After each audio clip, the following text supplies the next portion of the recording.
lái xin vợ chơi dinh dinh ta nghe vợ chơi la sao nghe nào thoát nào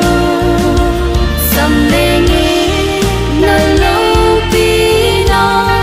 cái hiện lái xin tôn sốt bơ gói bờ thiên na hi cái hiện lái xin vợ chơi